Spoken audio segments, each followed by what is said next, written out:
Muy buenas noches, muy buenos días, muy buenas tardes. Soy Gustavo Burgos y estamos dando inicio a una nueva entrega del programa de conversación política de Valparaíso, Chile y el mundo, Mate al Rey.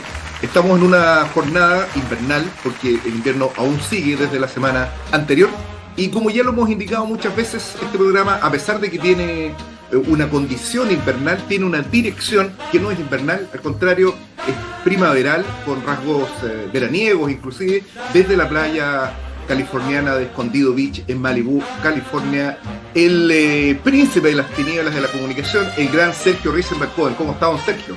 Muy bien, licenciado. Efectivamente, acá las cosas no cambian. Los días siguen, no digamos que calurosos, pero tibios. El viento ayuda en detenimientos náuticos. Ajá. La arena, con la limpieza de siempre, permite un juego de paletas que da una gran satisfacción. Yo hice una pausa, don Sergio, porque quería decir compañero, pero dije, no, creo que el oro no está para bollos, y después de lo que usted me ha indicado, Mm. me ha confirmado que efectivamente ese tipo de expresiones debo reservarlas por un entorno más idóneo.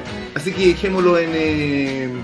Todavía hemos entusiasmado mucho, eso fue no mi hemos balance. entusiasmado mucho, se llama una película, claro, donde actúa el gran Vittorio Gassman, ¿no? ¿Sí se llamaba o no? No, creo que no, pero algo así. No sabía, nos habíamos amado tanto. Ah, ah, claro, bueno, el sentido Tiene se edad. entiende, se entiende. Bueno, desde un lugar ignoto del Gran Santiago, el integrante de la Casa Bolívar y militante del movimiento patriótico Manuel Rodríguez, el compañero Marco Illich Riquelme García. ¿Cómo está, Marco? Bien, bien por acá. Gusto escucharnos nuevamente. Aquí viendo qué podemos hacer, cómo nos enfrentamos a la vida Muy bien. y dispuesto a conversar con ustedes.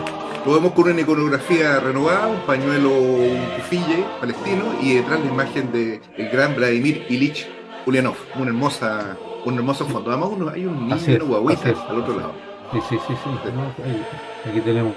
Ustedes saben que esa, aunque a algunos no les gusta, pero esa es un cuadro que está hecho con grafito, Ajá, ¿no? Que se hacían en la Deutsche Demokratische Republik. ya. Ah, la República Democrática Alemana. Cuando ya se terminaron eso, un compañero un día me dice, te quiero regalar algo que me traje de por esos lados y aquí está. Y lo convertí en un cuadrito, porque era un tubito enrollado nomás.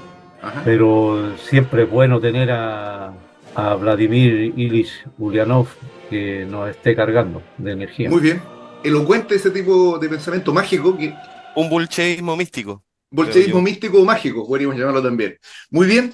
Entrando en materia, inmediatamente, esta semana ha terminado con un hecho infame que probablemente va a ser recordado por mucho tiempo y que hemos calificado desde la editorial de la revista El Porteño como un acto de terror de Estado.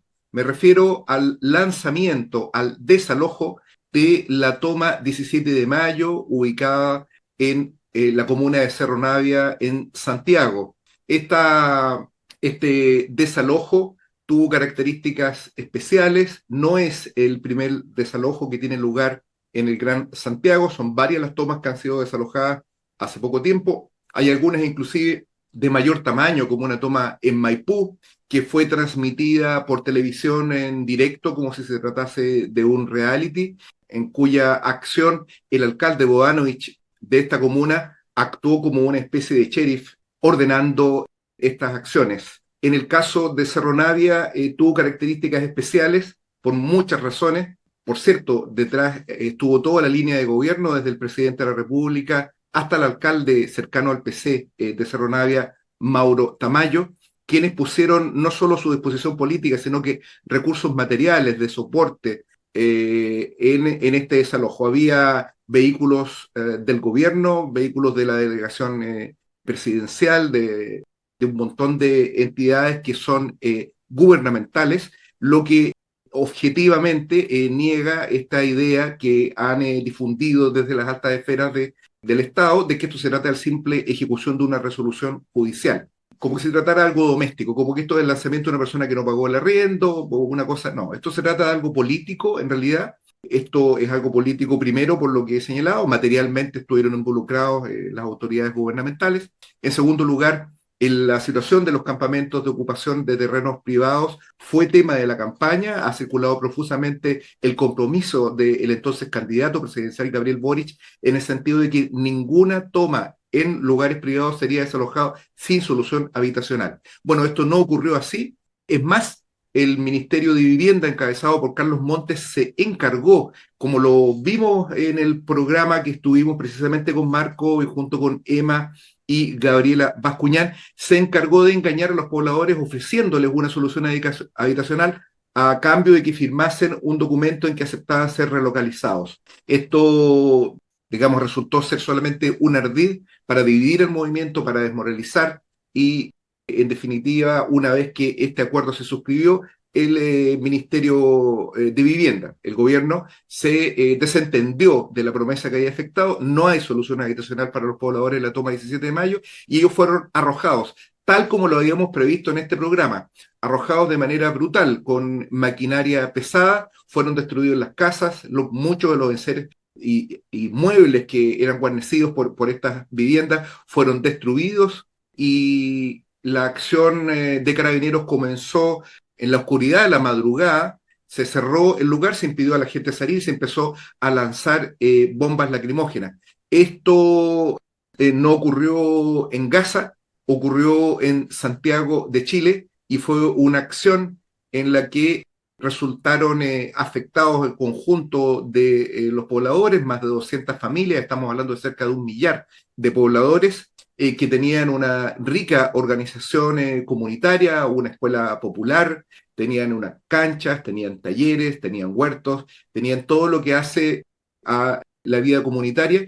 Esto no estaba muy lejos de ser un foco de delincuencia. De hecho, hasta hace poco más de un mes, una actividad cultural muy importante de apoyo logró reunir a gente, a militantes, a cantantes, a artistas de distinta índole en una actividad en solidaridad con esta ocupación de la toma 17 de mayo, lo que deslinda también cualquier posibilidad de sustentar este discurso de que esto era un foco de delincuencia. La verdad es que hay delincuencia en este lugar como hay delincuencia en todo el país, en todos los barrios, y eso no significa que todos los barrios deban ser deshabitados, ¿vale? Y es más, la solución a los problemas sociales nunca va a ir de la mano de las cachiporras de las fuerzas especiales, sino que muy por el contrario, de la mano de la organización y la movilización popular. Quiero comenzar con este punto, expresando nuestra solidaridad con las familias, con los pobladores, por cierto, con Emma y con Gabriela, que estuvieron acá en el programa, a quienes les mandamos, y por su intermedio a todos los pobladores, un caluroso abrazo.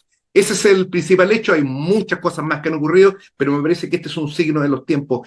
¿Qué efecto le atribuyes, Marco, a esta cuestión? ¿Cómo lo entiendes en el contexto general? ¿Era esperable esto? ¿No era esperable? Sí, fíjate que yo recuerdo también el programa, los primeros días donde cuando estuvimos conversando con las dirigentes de la 17 de mayo, que ya tenían sobre sus cabezas la orden de desalojo. Y yo lo que vi, en primer lugar, de parte de ella, era las ansias, el deseo, la esperanza de encontrar una solución al problema. Y no por ella solamente, sino que por todos los pobladores y pobladores que vivían en aquel lugar. Que llega tal la indolencia, pero que cuando hablamos y cuando los canales generalmente hablan de esto, pasan de manera muy superficial de que aquí vivían niños y niñas. En pleno invierno se produce un desalojo donde no hay claridad respecto de dónde cobijar a esta gente. Y cualquier solución que se le dé a partir de allí significa darle una solución muy temporal. Es como cuando los inviernos se abre o se abría el estadio Víctor Jara y se cobijaban aquellos que dormían en las calles. O sea, lo que está buscando la gente de la toma 17 de mayo, y por eso permanecieron 5 años, ¿no? Cumplieron ayer, 17 de mayo, 5 años ahí, ¿no? Sí, 5 años, Entonces, exactamente. lo que buscaban era una solución al problema de la vivienda. ¿Tú estuviste en el lugar de los Eh, hechos, Marco? sí, sí. Te quería agregar ¿Mm? antes que a mí me quedaba claro que el gobierno nunca tuvo ninguna intención, ni la municipalidad, que también uno puede decir que es del gobierno, porque hay gente que está comprometida con el gobierno. Claro. eh, no tenían ninguna intención de buscar una solución a este problema. Y no tienen ninguna intención de buscar solución a ninguno de los problemas de vivienda que hay en el país, que es dramático. Y tú lo recordabas muy bien, durante la campaña de Boric, una de las cosas en la que puso énfasis fue en que ni siquiera sean terrenos públicos o privados, iban a permitir el desalojo, Claro. ¿no? Y ahora le agregó una cuestión que ya se va convirtiendo en una ignominia, la legalización por parte de este tipejo de la demagogia. O sea, eso lo dijo en otro momento, pero ahora cuando se gobierna es distinto, ¿no? O sea, da una formalización a esta demagogia de ofrecer en las campañas en cuanto hay de cosas, porque saben que en el gobierno no hay que cumplirlas, ¿no? Las únicas cosas que se cumplen de todo el discurso que andan desparramando es la que está ofrecida a los intereses de la burguesía. Eso sí se van cumpliendo. TPP-11, varios lugares Sí. de explotación de recursos naturales, tratados internacionales, el regalo en litio, esas cosas se cumplen. Pero las que están destinadas a mejorar en parte la vida de las trabajadoras, los trabajadores de nuestro pueblo, esas no se cumplen. Es más, cuando uno va al lugar donde se está produciendo el desalojo, que yo estuve presente, se da cuenta que los tipos enrejan, las fuerzas policiales, tal el despliegue que son capaces de enrejar vastos sectores donde está ubicada la toma. ¿A qué hora llegaste, Marco, al lugar? Colocar, ¿A qué hora más o menos? yo llegué aproximadamente entre 9 y cuarto, por Ya. ahí más o menos estaba. El despliegue policial y represivo es gigantesco para, disculpen la redundancia, para ir a reprimir a la población, a aquel que busca un lugar, un espacio donde vivir. Toda esta criminalización a quienes hoy buscan un espacio donde vivir es una criminalización que no existió nunca. No nos olvidemos de que la gran mayoría de las poblaciones, las comunas en Chile, provienen de tomas de terreno. Claro. No nos olvidemos que incluso en dictadura se produjeron tomas de terreno donde terminaron construyéndose viviendas y tomas de terreno resistidas por la población ante la represión dictatorial. Lo que ocurre hoy es grave y es más grave que no hayamos sido capaces de generar, sabiendo lo que se venía, este desalojo, que no hayamos podido generar situaciones de solidaridad que permitan la resistencia mayor de lo que ocurrió, ¿no?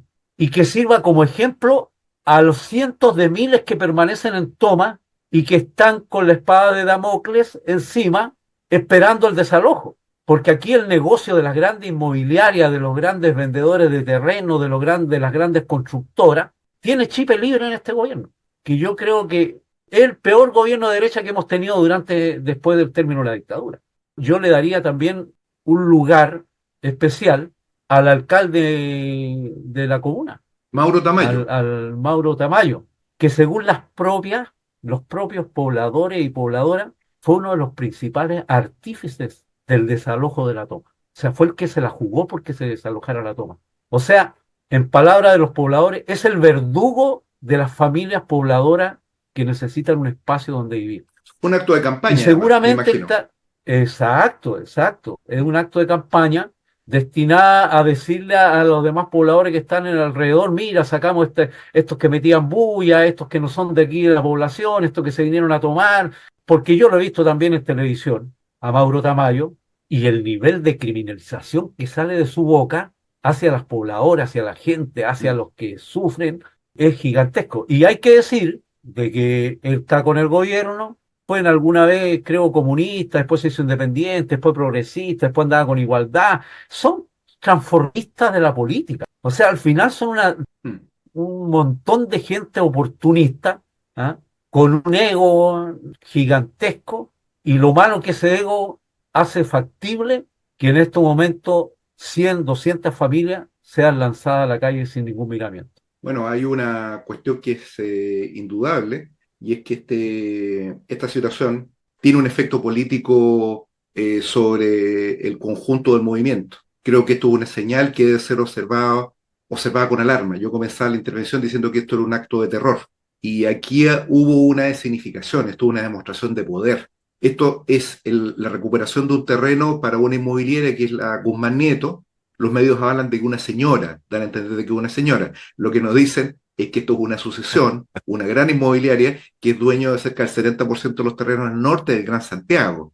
Es una multimillonaria, no es una señora jubilada que la única expectativa de vivir era el arriendo de ese terrenito, porque eso es lo que van a entender los medios. Aquí hay una señora, la señora Guzmán, etcétera. No, no es así, es una inmobiliaria. Eso es lo primero que hay que decir. Y lo segundo es que aquí hay una señal política muy potente que yo creo que con este acto son tantos, pero yo creo que a mí me parece que se abrió una coyuntura a partir del 27 de abril con la muerte de esta patrulla de carabineros en Cañete, esta muerte tan espectacular, ¿no? Los policías que eran del grupo Fuerzas Especiales de Control de Orden Público, que estaban realizando funciones rutinarias de control de medidas cautelares, fueron ejecutados al descampado en la madrugada y luego llevados sus cadáveres a otro lugar y su camioneta quemada. Eso fue lo que ocurrió.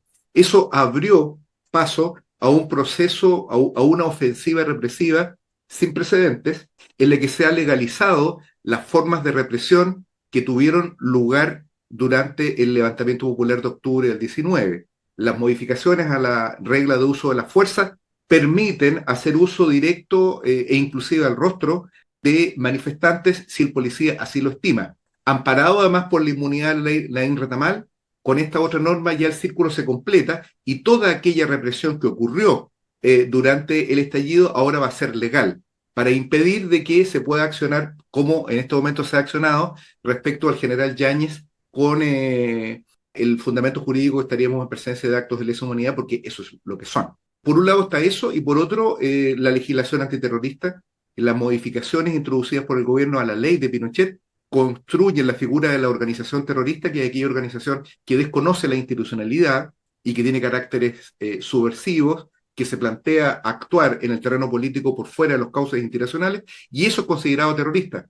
Va a ser considerado terrorista, de acuerdo a este proyecto de ley que ha impulsado este gobierno, el militar en esas organizaciones, aunque uno no haya cometido delito alguno. La sola pertenencia ya tendrá presidio mayor. Estamos hablando de presidio a partir de 5 años y un día, y de presidio en su grado medio, presidio mayor en su grado medio, vale decir, a partir de 10 años, para quienes sean dirigentes. Se va a penalizar también a la figura del instigador como una especie de autoría, aquel que sostenga la corrección o legitimidad de la acción de esa organización calificada como de terrorista, e inclusive a quienes presten ayuda o auxilio, ya sea de tipo financiero o por otras vías. Entonces, la promulgación de esta ley, la aprobación por parte del Congreso de una ley de estas características, ya nos ubica formalmente en medio de una dictadura. Yo quisiera detenerme un poco eso, y Marco a lo mejor tiene un poco más de ojo respecto a este fenómeno, pero yo creo que acá estamos en presencia de un cambio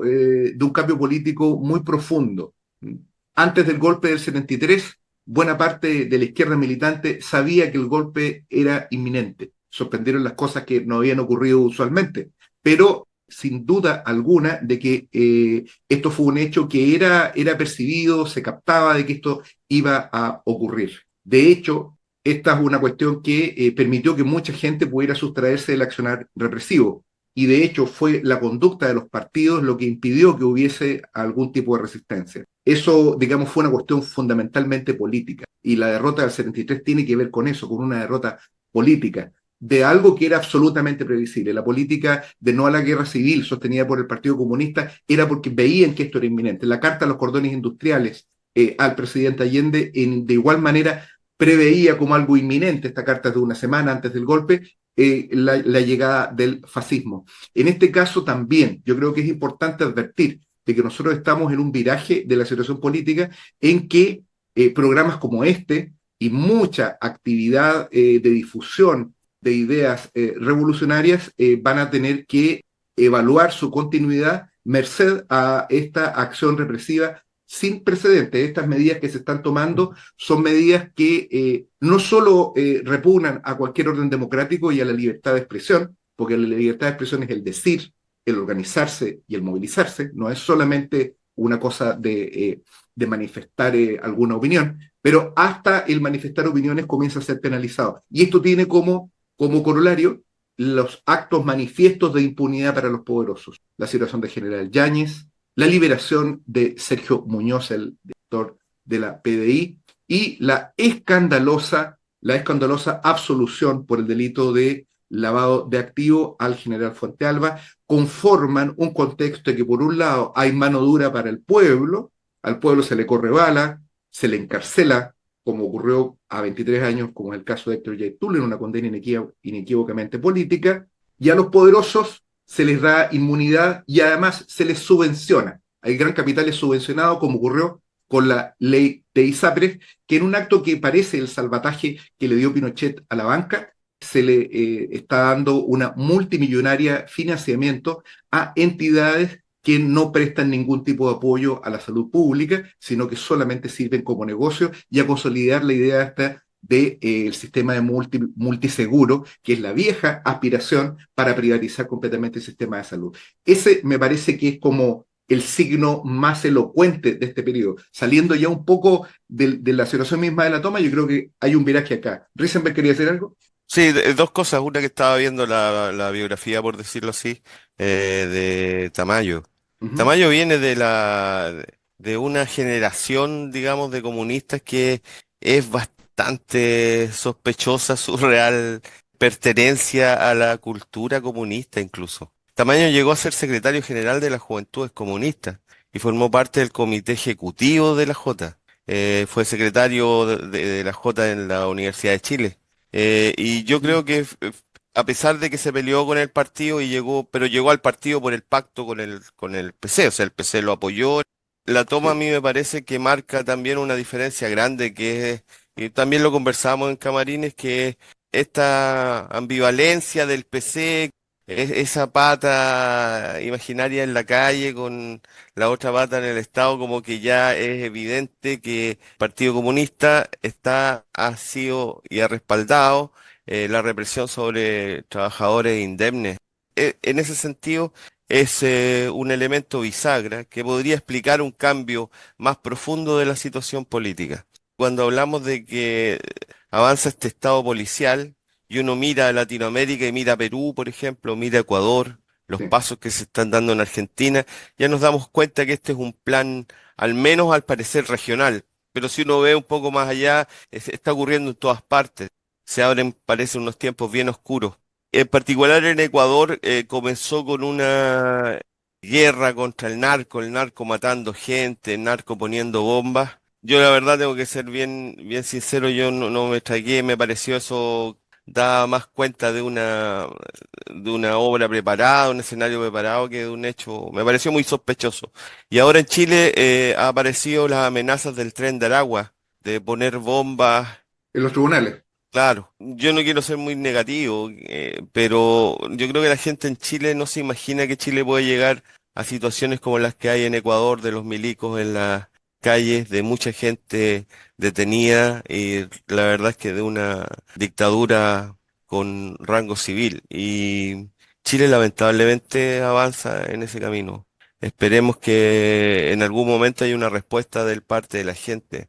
Ahora es evidente con lo que tú decías, que todas estas nuevas formas de organizaciones territoriales, estos clubes, comités por minorías culturales, minorías sexuales, toda esta división, la verdad es que ha dejado totalmente en desnudo al movimiento popular de una organización que le permite actuar en forma unida frente General. a una ofensiva como esa, como la que está. Y yo creo que viene siendo la tarea casi única. ¿Cómo es el futuro, Riquelme, en este sentido? Bueno, lo primero es decir de que no sé qué corriente andará por el escondido Beach, pero el Beach que se pegó Risenberg debe haber sido la corriente. ¿Ah? De repente hay cambio en la corriente marina Exacto. Sí. y claro, bajan cosas de pobreza. Bueno, ya. Sí, yo creo, bueno, tuvimos una discusión que quedó pendiente de la vez anterior en el último programa que estuve, debo señalarlo, hace como 2 meses, Claro. eh, eh, respecto al Estado policial. Yo creo que hace mucho tiempo que acá hay un Estado policial que tiene para el enemigo ciertos hoyos, y esos hoyos efectivamente están siendo tapados a partir de la muerte de los tres Paco allá en el sur. no tenemos que olvidar que a partir de la muerte, extrañamente salieron todos gritando que había que parar la semana distrital, que había ¿sí? que ir rápidamente. Han tenido años, pero bueno, ahí ese momento, y sí, esto no puede seguir ocurriendo, y toda esa salagarda que arman y que no la cree nadie. Desde dirigente del Partido Comunista hasta dirigente de la Democracia Cristiana, pasando por liberales, pasando por, bueno, no sé cuántos liberales, pero creo que son menos que el movimiento patriótico. Así. Tiene un objetivo. No es que yo esté diciendo que planificaron la muerte de los Pacos, pero uno sabe que a cada muerte de Paco está planificado acelerar los procesos de mayor represión, de mayor seguridad para los intereses de los poderosos. ¿Cómo podemos apreciar de que vivimos en un estado policial? Es muy fácil. Es que la solución de los problemas sociales de la gente es a través de la represión y Claro, de los pacos. Por ejemplo, problema de vivienda de la gente de la toma 17 de mayo. ¿Cómo se soluciona ese problema?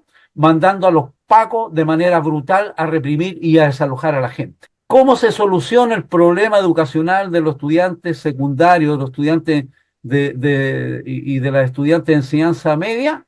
Cuando salen a protestar porque hay ratones, porque las palomas se cagan en el comedor, porque, en fin, porque no tienen baño, porque no tienen escritorio. ¿Cómo se soluciona? Con lagrimógena, palos, guanacos, todos los medios de represión enviados por los sionistas, por los terroristas sionistas de Israel.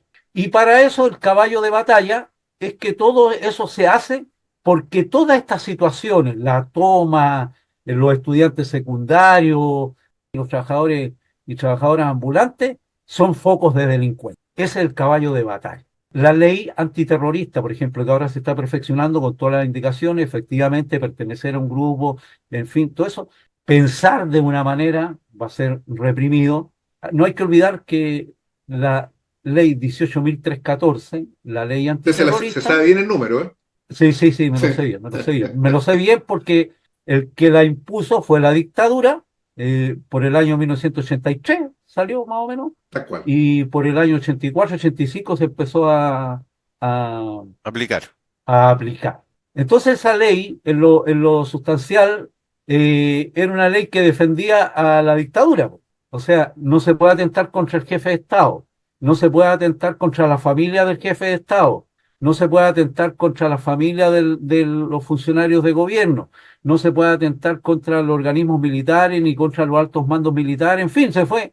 Y no se puede pertenecer a ninguna organización que esté en contra de la dictadura militar. Una cosa que Algo así. era hasta ridícula. Ujú. Lo que sí hay que pasarle el dato y el aviso al gobierno, que a partir de la implementación de la ley antiterrorista fue el comienzo de la lucha incluso con acciones armadas contra la dictadura.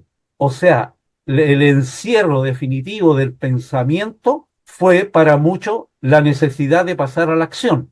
Y eso está comprobado, porque ustedes verán que el mayor tiempo de lucha contra la dictadura, o sea, el más masivo y cualitativo incluso, fue durante el periodo 83, 84, 85, 86, 87, donde ya se aplicaba la ley antiterrorista, Mm. ¿no? Y la ley antiterrorista, en el plano de las medidas que tomaba, permitía toda clase de aberraciones, permitía mantener por largo tiempo a la gente siendo torturada dentro de los recintos de las fuerzas policiales o de la Central Nacional de Informaciones, la CNI, en manos de los criminales por una cantidad de tiempo y de las cuales muchos no volvieron, porque gracias a la aplicación de la ley antiterrorista hubieron falsos enfrentamientos, asesinatos sin ninguna respuesta. Las reglas del uso de la fuerza nosotros sabemos que están destinadas a darle mayor seguridad a los pacos y decirle actúen como quieran, a las Fuerzas Armadas decirle actúen como quieran. Ustedes ante la protesta social están autorizados para disparar y matar. Hace unos días Mm. atrás, un paco que andaba de civil de Franco mató a un niño de 13 años. Y los medios de comunicación le importó un carajo que fuera un niño de 13 años. O sea, hemos llegado al nivel de que condenamos a los niños, los criminalizamos y los asesinamos. De lo que tú estás diciendo, Marco, yo vi esa nota con espanto, porque en ese medio de comunicación, en donde yo menos vi la noticia, me parece que fue Megavisión, señalaban de que este niño era inimputable. La norma de la imputabilidad es para proteger a los menores de edad. Y lo que estaban dando a entender ahí era que, como era inimputable, no había otro que matarlo, ¿m? Porque ese niño no iba a ir preso. Y después sale uno de estos técnicos con unos lentes extraños y unas cosas extrañas, diciendo de que en el país había cerca de 35.000 menores de edad infractores de ley. ¿Qué es lo que hay que hacer? No, no lo dijo el canal expresamente, que hay que matar a esos 35.000 niños. Esa es la solución. Y la nota comenzaba diciendo que ese niño debió haber estado en clase. Entonces, como no fue a clase, lo que le corresponde es un balazo en la cabeza. Le dieron cuatro balazos. Y esa acción de ese policía que estaba de franco, que no fue atacado de manera alguna porque no formó parte del asalto, no tuvo oportunidad de haberse defendido, estuvo amparado también por la ley Nain Retamal. Él en ese proceso es testigo, salvo que alguno de los familiares, que obviamente no va a ser así porque esa gente va a huir de la situación, pueda de alguna manera sostener de que hubo una situación de abuso. Yo creo que es un caso súper importante que tú has señalado, Marco. Yo creo que estamos en un momento complejo, difícil. Para tener la esperanza de que vamos a triunfar, hay que constatar los problemas que tenemos. Y hoy día la represión, el intento de silenciar cualquier voz y cualquier acción que vaya en defensa y en la lucha por mejores condiciones de vida para la gente, eso es una cuestión que va a ser reprimida. Si uno piensa, no me acuerdo, pero desde hace 10 años, la cantidad de veces que los pacos han disparado y han violado los derechos humanos, han hecho todas las cosas que han hecho siempre, solamente el 0,4% de los pacos ha sido juzgado o tomado alguna medida contra ellos, que puede ser la separación momentánea, el cambio de comisaría, en fin. Y más de alguno también que salió de la institución, ¿no? Sí, sí, Pero como por ejemplo el que mató a Gustavo Gutiérrez en agosto del año 2011, que fue trasladado. Gustavo Gatica. No, no, Gustavo Gutiérrez, Gustavo Gutiérrez, sí, sí, sí, sí, sí, que lo sí, mataron en agosto, un paro que hubo en sí, sí, agosto del año 2011 bajo Piñera, fue el primer sí, sí, paro. sí, A ese sí, sí, carabinero fue trasladado, esa fue su sanción, fue trasladado, que le sí. disparó El a que este disparó muchacho con una con una UCI, UCI. un muchacho que estaba en la manifestación acompañando a su hermano en silla de ruedas. Él fue fusilado por carabineros y ese funcionario público está actualmente en funciones. ¿Sí? Interesante eso. De repente hay alguna gente, incluso algunos panelistas en algunos momentos, cuando uno insistía de este programa, le dijeron a uno, pero tú siempre andáis con la cosa claro, del gran capital y la defensa del gran Con la capital maldad, con la y maldad. no sale, claro, con la maldad, Y hacían ¿cachai? como burla, Y hacían como burla. claro, Claro. claro, entonces, y uno dice, es que el problema es que la institucionalidad burguesa está para la defensa de eso y va a defender a los pacos y va a defender a los milicos y va a meter preso a la gente, como bien dicen en la calle, a la gente pobre, va a meter preso a los comerciantes ambulantes, va a meter preso a los que se toman un terreno para vivir, para tener una esperanza de vida con sus hijas e hijos, va a meter preso a aquellos que piensen de que las cosas como ocurren en nuestro país hay que transformarlas, los va a meter preso por pensar así. Entonces hay que tener claro las cosas por dónde caminan. Y para eso esta institucionalidad dispuesta a eso. Para eso se hizo. El Congreso salieron corriendo todas y todos, comunistas y no comunistas, salieron corriendo cuando mataron a los pacos allá en el sur, Comunistas y a legislar comunistas. rápidamente la ley antiterrorista. Claro, la ley antiterrorista, la ley de las reglas del uso de la fuerza. El gobierno inmediatamente aplicó y empezó a perseguir y a presionar porque se hicieran estas leyes, ¿no? Y el Poder Judicial, desde que lo conocemos, no ha sufrido nunca cambios. La condena a Yaitul, y con esto termino. Ahora sí, ¿Sí? porque veo nervioso al licenciado. 3 veces ha tratado de poner la ley de seguridad del Estado. La primera no se encontraron pruebas, así que se dejó. La segunda se desistió, porque quedó ahí. La tercera sí se aplicó la ley de seguridad del Estado, pero la Corte Interamericana de Derechos Humanos, la Corte Interamericana de Derechos Humanos, si Ujú. no estamos hablando digamos, del cielo, de una corte celestial, No no, son no, las no, carmelitas estamos descalzas, hablando eso usted. claro, para nada. Le dijo que era absolutamente incorrecta la aplicación de la ley de seguridad del Estado que perseguía porque se ha puesto en los mapuches. O sea, ahí siempre se ha aplicado la ley de seguridad Sí. del Estado. Y finalmente, la cuarta vez es a Héctor Yaitul. Y le dan 15 años por ley de seguridad del Estado. O sea, una persecución de carácter político. Por primera vez se aplica de esa manera. Ahora, con la anuencia de todas y todos, están súper contentos. El gobierno saltó. Este es un gobierno de mierda de derecha. Ha aplicado todas las políticas de derecha y se siente feliz y contento que se le aplique al huerquén de la coordinadora Arauco Mayeco 15 años por ley de seguridad del Estado y 8 años por, o sea, que se le condene a vivir en prisión. Ese es el gobierno que tenemos. Yo creo que hay una cosa que es lo que viene ahora en lo inmediato, y yo voy a hacer una apuesta, Recipe, póngalo en el libro que tenemos de novedades de este programa. Son las apuestas, porque nosotros tenemos antes teníamos las cartas amarillas, ¿se acuerdan de las cartas amarillas? Bueno, nosotros deberíamos tener un libro de apuestas porque viene temporada de caza, se nos viene en octubre las elecciones municipales, y por distintas situaciones de calendario electoral, los partidos han salido a buscar el voto, aparecen de las cloacas donde han estado todo este tiempo, de la institucionalidad, y salen de nuevo a la calle a buscar el apoyo popular. Como decíamos al comienzo de este programa, el desalojo de la toma 17 de mayo fue un acto de campaña de Mauro Tamayo, en que él se está disputando, probablemente con algún candidato de la derecha, quién es el más represor, porque en eso consiste las campañas electorales, y la lucha política en el Congreso es una lucha, como decía muy bien Risenberg en una conversación hace un tiempo, como la pelea que tenían entre el Comando Conjunto y la DINA por a quién apresaba más gente, quién mataba más gente, ¿no?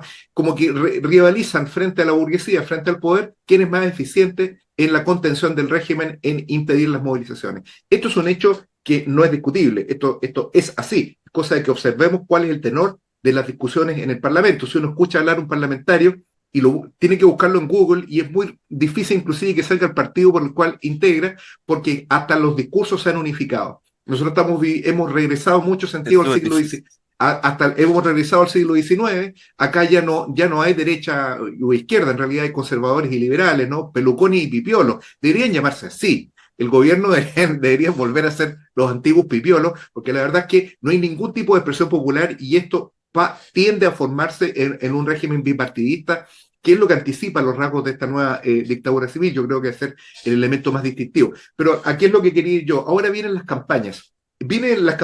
Vamos a iniciar un ciclo de campañas que es ininterrumpido hasta el año 2025, y van a venir, no me cabe ninguna duda, porque ya he escuchado algunas expresiones, inclusive algunos amigos, lamentablemente, don Sergio, que están preocupados por el crecimiento de la derecha, que este gobierno... Entonces, están insinuando de que habría que impedir el triunfo de la derecha votando por el candidato que surja de la alianza actualmente gobernante, que podría ser Toá, podría ser Boanovich, no se sabe todavía, podría ser Winter, también se está mostrando, pero lo más probable es que esa candidata sea Michelle Bachelet, lo más probable.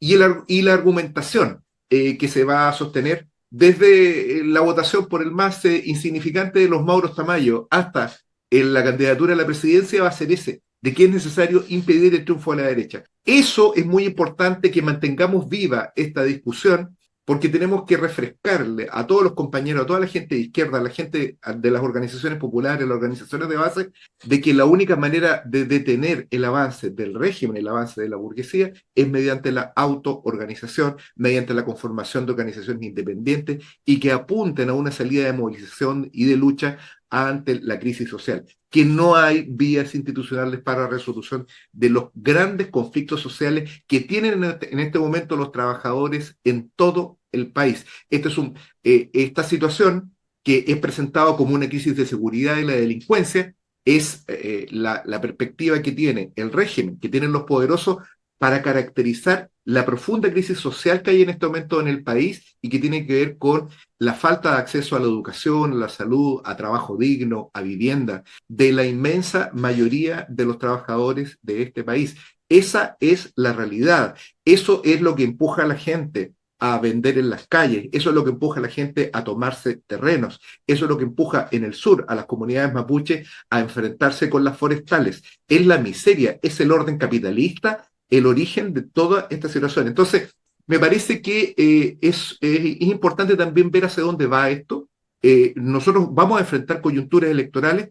Ayer se supo de que el alcalde Sharp y esto no sé cómo lo va a tomar Risenberg, no va a ir a la reelección en Valparaíso, lo que revela de alguna manera que él está pensando, al menos lo que hipotetizan los medios de comunicación, en ir a una candidatura senatorial por la región de Valparaíso. Volvemos entonces, nos están llevando de una manera bastante consistente, sacándonos del terreno de la movilización y la autoorganización, que eso tiene siempre represión, tiene cárcel, tiene desalojos, tiene destrucción, como se ha visto, y por el otro lado se nos lleva como los animalitos con la picana hacia el proceso electoral que invariablemente va a dar como resultado la instalación de uno u otro signo de una continuidad del actual régimen. Volvamos entonces, yo creo, y cierro con esta idea, se cumplen este año 100 años de la muerte, en marzo de la muerte de Lenin, ¿no? Pero en diciembre se cumplen 100 años también de la muerte de Recabarren. Curiosamente, no quiero ser astrológico, pero este programa lo comenzamos con apelaciones un tanto místicas, que yo creo que debería servirnos también una reflexión sobre el papel de Recabarren. De alguna forma, muy bien, levanta los brazos, ríseme para la audiencia que no lo puede ver, de alguna forma, la experiencia de Recabarren tiene que ser para nosotros un modelo. Recabarren comenzó su trabajo político en condiciones mucho más adversas que nosotros. Recabarren comenzó en una época en que los trabajadores no tenían ninguna experiencia. Comenzó conformando el Partido Obrero Socialista antes de la Revolución Rusa, conforma el Partido Comunista en Chile, conforma el Partido Comunista en la Argentina y en Uruguay. Es uno de los más grandes dirigentes obreros de América Latina y la principal lección que nos dejó es la voluntad inquebrantable de ir hacia los trabajadores, de buscar formas de organización, de enfrentar. Él participó en muchas campañas parlamentarias, jamás pidiendo el voto para pavimentar una calle o obtener alguna prebenda personal, siempre con el objetivo de la revolución social. Y eso es algo que debe ser retomado por la izquierda, una izquierda que hoy día está erosionada, que ha perdido hasta sus signos más caros. La bandera roja del Partido Comunista durante mucho tiempo fue una expresión que sensibilizó a los trabajadores de nuestro país. La bandera del Partido Socialista también.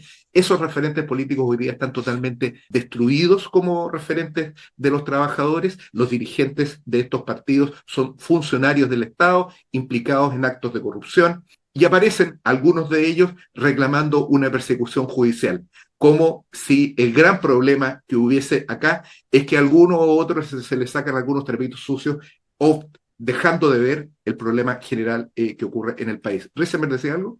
Sí, creo que yo lo he seguido durante este tiempo y la verdad es que ha nacido en mí una cierta apreciación por la gente de izquierda y a mí encuentro lamentable que digamos que no les resulten las cosas. Yo como un consejo que les doy es que durante mucho tiempo se habló de que esta idea del mal menor, entonces que decían que incluso en términos fríos era mucho mejor optar por el mal menor finalmente porque lo otro era demasiado contrario a los intereses de la gente y la gente lo iba a sufrir. Lo que se está viendo ahora, yo creo que esos, ¿cómo le llama usted? Compañeros, camaradas, yo no sé cuál es la Camarada. diferencia ahí, pero se llaman así. Si se imaginaran qué hubiera pasado con un gobierno de Kast tratando de ir a desalojar la toma 17 de mayo o militarizando el Gualmapu. Y uno se podría imaginar efectivamente un escenario en que el país estaría incendiado y la gente estaría movilizándose y todo. Es la verdad que incluso para los propios intereses de quienes quieren hacer cambiar las cosas, no es que me esté poniendo, ¿cómo le llaman a eso? Usted se recuerda mejor, licenciado, estos análisis que está el bien y el mal, ¿cómo se llama eso? Maniqueísmo. Exactamente. No es que uno esté dispuesto a hacer cualquier cosa, pero yo la verdad es que el panorama que gane un partido de derecha en el gobierno, la verdad es que mínimamente es lo mismo. Pero yo le diría que la experiencia indica incluso que hay más posibilidades de que la gente salga a movilizarse y pelee que este tipo de gobierno en los cuales la gente no tiene nada claro. Ese es mi consejo para ustedes. Yo Me espero parece que le un, empiece a ir me un poco parece mejor. un gran consejo. Don Sergio, por inclemencia de la producción, nosotros tenemos que ir cerrando, así que le voy a dar la palabra a mi compañero de fórmula, porque esto es un al costado de la cancha, esto no es un deportivo. Se está preparando, obviamente, un nuevo Zoom deportivo, que no se alarme nuestra audiencia, viene de nuevo Zoom deportivo, pero estamos calentando motores mediante este al costado de la cancha. Para ir Hay cerrando, tiras flojas, hay conflictos ahí. Yo sé. Hay Gustaría- está complicado el camarín de Mata del Rey, eso es cierto. E inclusive además hay como el surgimiento de ciertos personalismos. Vimos en Hispan TV a Marco Ah, Riquelme ataviado con un la cufille serie. jordano, no el palestino que tiene en este momento. ¿A dónde estaba usted, Marco, en ese momento? Fíjate que bien interesante porque fueron convocados a la Plaza de la Constitución por organizaciones palestinas y otras organizaciones a conmemorar lo que se ha llamado la Nakba, que es el día de la catástrofe. Es cuando que se cumplen 76 años y es cuando los británicos, los sionistas israelíes empiezan a expulsar al pueblo de Palestina.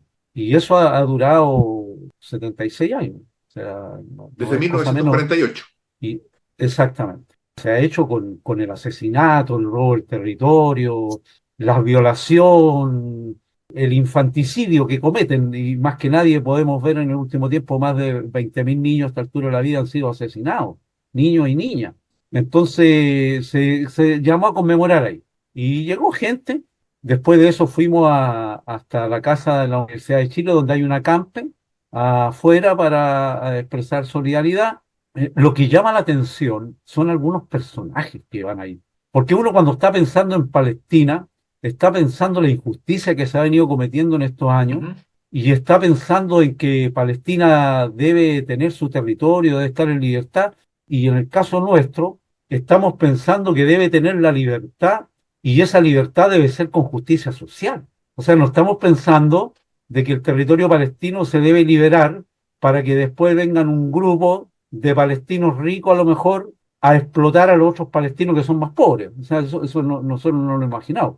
Hoy día peleamos y solidarizamos como sea, producto de la situación que está ocurriendo, que viene ocurriendo ya en reiteradas oportunidades con Gaza, donde se está asesinando una cantidad increíble bueno, pero ¿a qué es lo que iba yo? Y con esto voy cerrando, a que, por ejemplo, habló la diputada Gael Jomans, Yo, sí, y sí. la diputada, mientras solidariza con el pueblo palestino, vota a favor del estado de excepción en el Gualmapu, que son cosas muy similares, donde se le ha quitado el territorio, donde se le ha reprimido, se le ha asesinado como a Cachillanca, como a Matías Catrileo, donde hubo represión, se expulsó de los territorios, se apropiaron otros, o sea, y donde aplica la ley Naín Retamal, donde se pone contenta que a Héctor Yaitul lo condenen a 23 años, donde forma parte de los gobiernos, forma parte de un gobierno represor, donde ha votado a favor de las leyes represivas,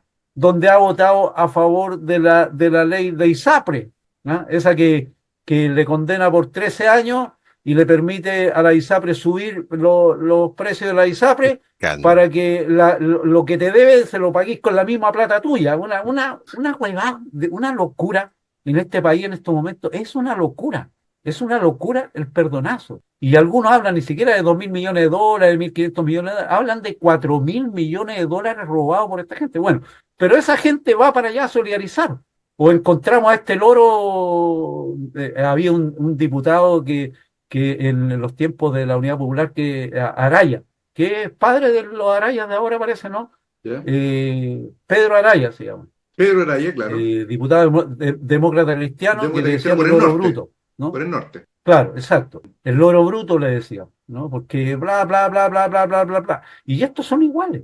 Y se van a meter ahí, se van a meter con una chaquetita, miran, Fuachaín ahí dándose vueltas y tratando de mostrarse. eh, eh, y gente que realmente, si uno lo ve en la profundidad de las cosas, está contra la libertad y la existencia del pueblo palestino. Y termino diciendo de que un gran saludo a la gente de la resistencia, a la que está luchando, porque exista Palestina, porque esa es la verdad de las cosas, y un gran saludo al pueblo mapuche, a Héctor Yaitul y a todas las presas y presos políticos mapuche que resisten también la ocupación y el intento de exterminio por parte del Estado chileno. Así Muy que bien. muchas gracias. Risenberg, ¿alguna palabra al cierre? Solamente dos menciones. Lo veo emocionado, un poco. con las últimas palabras de Sí. Riquelme. Le llegó al corazón. Siempre me impactan las palabras de Riquelme. Tiene su corazoncito Eh, usted, ¿eh? por supuesto. Ujú. Por parte, lo hemos visto también en la reacción del público, que hay ahí toda una franja que sigue al señor Riquelme. Que es lo que lo mantiene en el programa, Don digamos, el Sergio, usted ha apoyo sido de ese sector del considerado el público. zorro Álamos, inclusive se ha dicho eso de usted, el zorro Álamos del Sí, sí, periodismo sí, contemporáneo. Sabe usted eso, ¿no? Que le empieza a ese exactamente. mundo. Sí, yo ¿Mm? solamente quería hacer una mención histórica que esto del Nakba, en Palestina en estos momentos están peleando, porque se habla mucho de que está peleando Hamas en contra del ejército israelí, y eso es falso porque están muchas organizaciones de resistencia. Una de ellas, el Frente Popular de Liberación Palestina, fundado por el doctor George Habash. Hay un libro de Oriana Falachi que se llama Entrevista con la Historia, y que cuando ella le pregunta a Habash por qué él tomó esa decisión de tomar las armas, eh, y George Habash mencionaba justamente esto del Nakba. Él fue parte de niño, cómo lo sacaban las fuerzas del ejército de Israel, los alejaban de sus casas, punta de golpe y en algunos casos asesinando gente, hicieron una limpieza étnica de esos lugares. Eso nada más, tenía otra cosa, pero que ahora, producto de la emoción, se me Muy ha bien, desaparecido de muy la bien. cabeza. Habrá otros programas para poder seguir.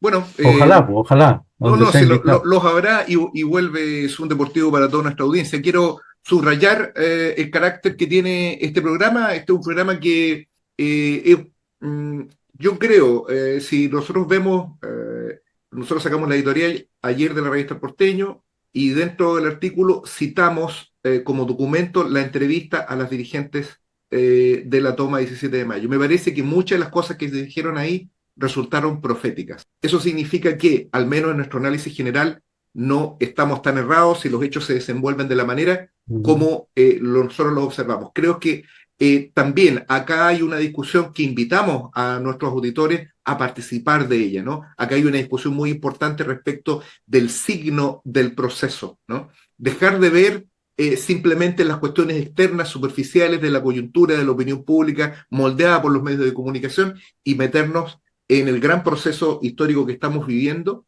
La instauración de una dictadura civil es un hecho que tiene signos bastante elocuentes. Es necesario prepararse, es necesario, no sé si replegarse, pero sí concentrarnos en la discusión que urgentemente deben tener todas las organizaciones que se proponen la movilización y la lucha. Se trata de un momento en que es necesario, lo dijo Risenberg también, tener especial generosidad en la discusión, priorizar por las cuestiones programáticas, por las cuestiones de clase, priorizar por la unidad. Este es el momento en que es necesario poner espacial énfasis en las cuestiones de solidaridad y de unificación, de sostener una concepción generalista de los problemas, de salir de la particularidad del territorio y ver las cuestiones en una perspectiva más amplia y de clase, y como muy bien lo señala nuestro panelista Riquelme, preocuparnos también de los grandes procesos de la lucha de clases internacional, porque no solo en Israel y en Gaza se está jugando los destinos de los trabajadores en el mundo, sino que en América Latina también se nos está anunciando desde El Salvador, desde Ecuador y desde Argentina también. Desde algún momento con el Brasil de Bolsonaro se nos está avisando lo que viene en el futuro. Hay una película que a mí me gusta la personal mucho, que es El Príncipe de las Tinieblas, una película de Carpenter de cine en los años 80, que termina, esto no es spoiler, en todo caso, si ustedes la película tampoco le hacen porque la atención va por otro lado, termina con un mensaje que viene del futuro, ¿no? De un futuro que actualmente es anterior a la fecha que estamos actualmente, ¿no? Hoy día. Y creo que de alguna forma lo que estamos haciendo nosotros al debatir sobre estas cuestiones es intentar dar un mensaje desde el futuro.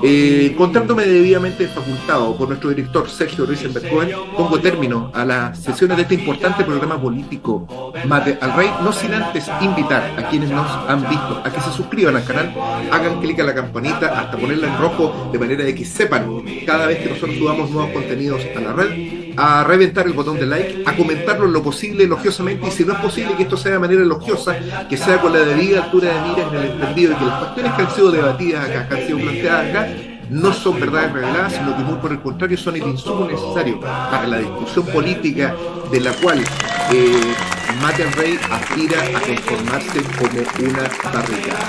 Muchas gracias, interminable de Sector Eisenberg, muchas gracias, Marco Riquelme, y nos vemos, como dijo Terminator, o no sé quién, Kierkegaard, hasta la próxima. Chau, chau.